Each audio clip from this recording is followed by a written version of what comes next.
When, in the course of human events, it becomes necessary for one people to dissolve the political bands which have connected them with another, and to assume among the powers of the earth the separate and equal station to which the laws of nature and of nature's God entitle them, a decent respect to the opinions of mankind requires that they should declare the causes which impel them to the separation. We hold these truths to be self-evident,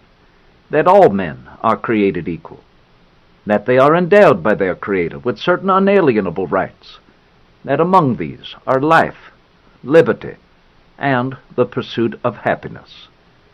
that to secure these rights governments are instituted among men, deriving their just powers from the consent of the governed, that whenever any form of government becomes destructive of these ends, it is the right of the people to alter or to abolish it, and to institute new government, laying its foundation on such principles, and organizing its powers in such form as to them shall seem most likely to affect their safety and happiness. Prudence, indeed, will dictate that governments long established should not be changed for light or transient causes, and accordingly all experience hath shewn that mankind are more disposed to suffer while evils are sufferable than to right themselves by abolishing the forms to which they are accustomed. But when a long train of abuses and usurpations, pursuing invariably the same object, evinces a design to reduce them under absolute despotism, it is their right, it is their duty, to throw off such government, and to provide new gods for their future security.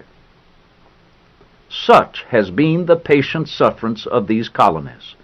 and such is now the necessity which constrains them to alter their former systems of government. The history of the present King of Great Britain is a history of repeated injuries and usurpations, all having in direct object the establishment of an absolute tyranny over these states.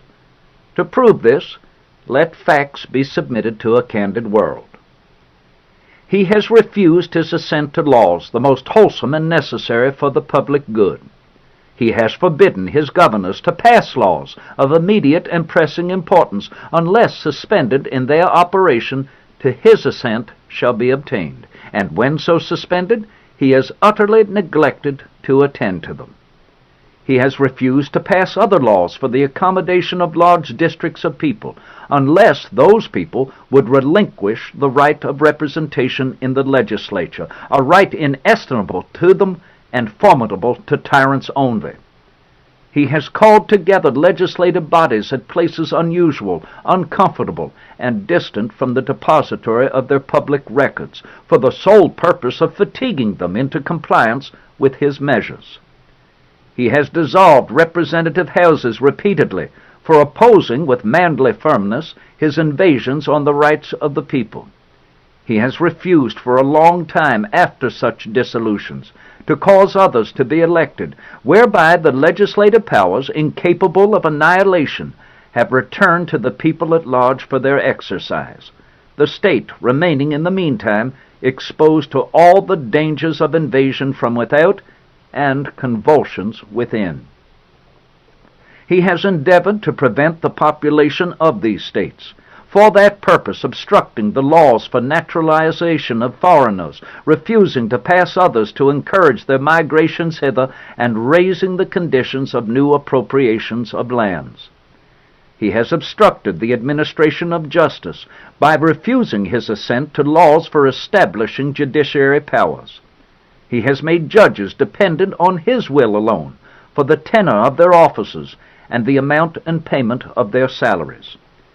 He has erected a multitude of new offices and sent hither swarms of officers to harass our people and eat out their substance.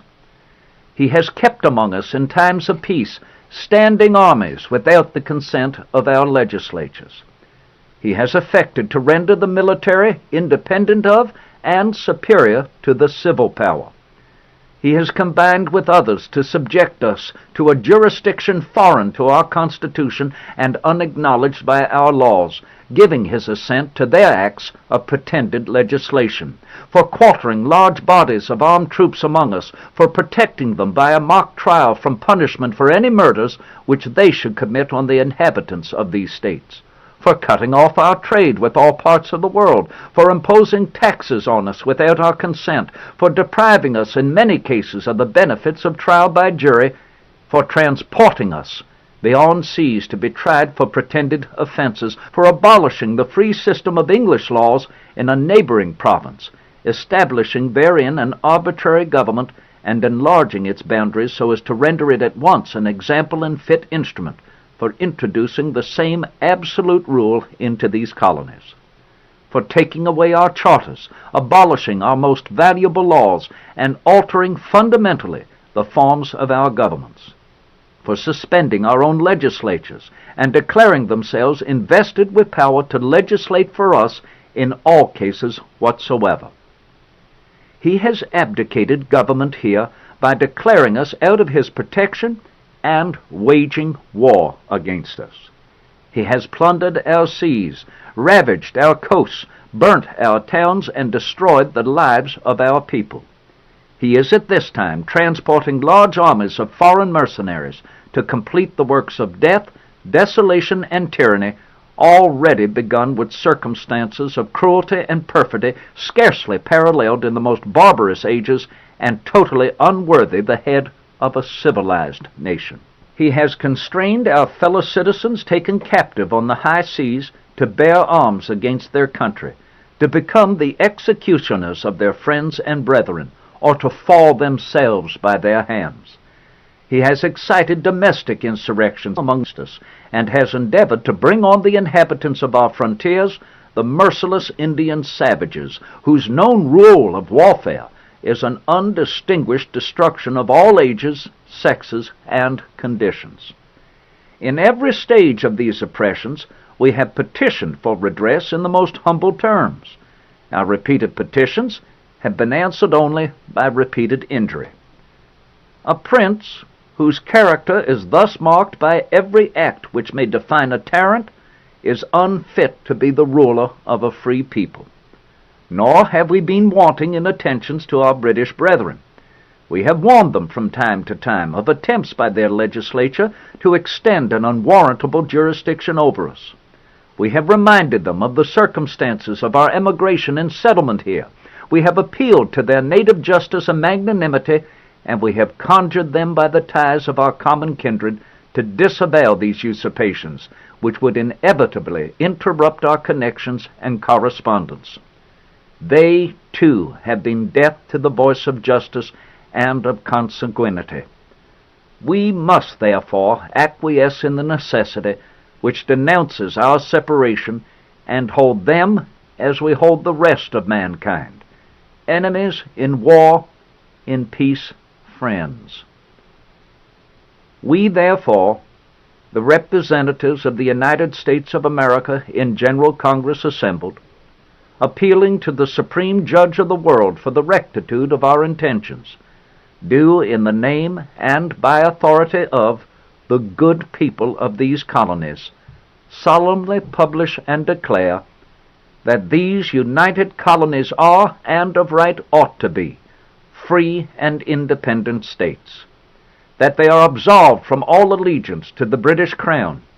and that all political connection between them and the state of Great Britain is and ought to be totally dissolved, and that as free and independent states